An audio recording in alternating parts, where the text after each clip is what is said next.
if this is just a matter of time, then why you shall bother about nothing? Like, you know, you try to, let's say, you're a great architecture, you try to build a great building, but what happened, you work hard and build it, let's say, take you 100 days, but then it's destroyed within 100 seconds. What is the meaning of building such, you know, in this case, structure for you?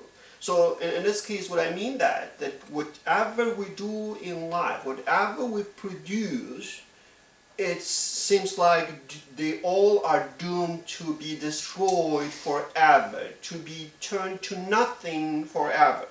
So if that's the case, why I should bother to actually to just do something in between while I understand that everything ultimately is thrown into the machine of nothingness?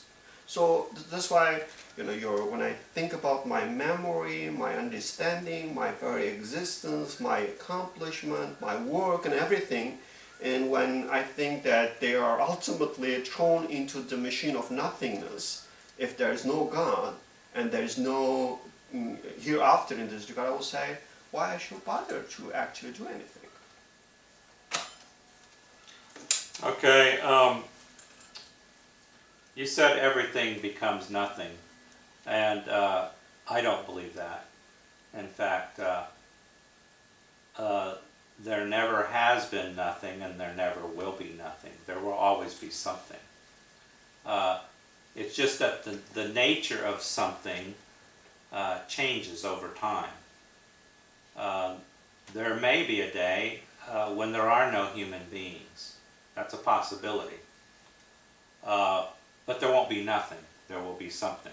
So I disagree with your basic assumption about everything becomes nothing.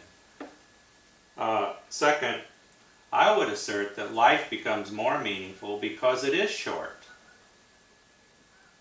In other words, if our mental and biological lives only last for a mere 85 years, in most cases, or in many cases, that means life is really precious.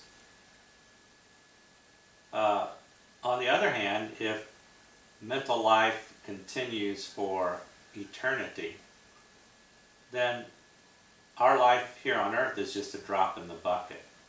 It makes it less important. So I would say there's a lot of meaning in our current lives that we can invent, and life is not meaningless. Just to give you a very mundane example, we acquire food and we eat it, and we enjoy it. That's a meaningful activity. It has meaning for as long as we live here on the earth. It's not meaningless because it only lasts 85 years. It's meaningful for 85 years. So you can't say that it has no meaning. It has meaning for as long as it lasts. Well, I might I would definitely disagree with you that life has an ultimate meaning. I don't think it does have an ultimate meaning.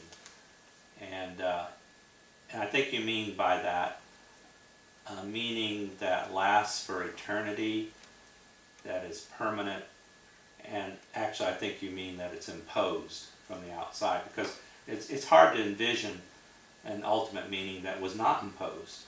How could that possibly occur? So I think it's wrapped up in the same idea with your idea of God, because you envision that there is this super person who had a purpose in creating human beings. Yeah, I think so. I understand that when you eat food, you actually, there is meaning in this case when you eat it because you get certain pleasure, but that is a temporal meaning. So, and that's why you think that, you know, for this temporal meaning that you should actually eat and enjoy it, and you enjoy that time. I think my question is, when I think about the future, We are quite different than animal.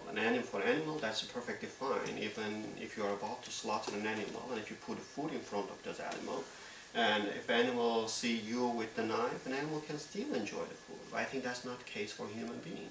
And I think if now you invited me here, let's say, and there's no way for me to escape, and you put the most delicious food ever that I had in my life, you put it in front of me, but at the same time you actually hold the weapon in your hand, you say, you know what? I will actually kill you. There's no way for you to escape. I will kill you within 10 minutes, anytime. So now enjoy your food. My point is that as long as I think about the end result, it will be truly hard for me to enjoy my food. The only way for me to enjoy this food is to somehow ignore the reality that I face, ignore the truth that you're gonna kill me, and then enjoy my food. So my point is that we are no different than, you know, than my situation in that story. So we are in this, you know, what I call in this prison for those who are on death row.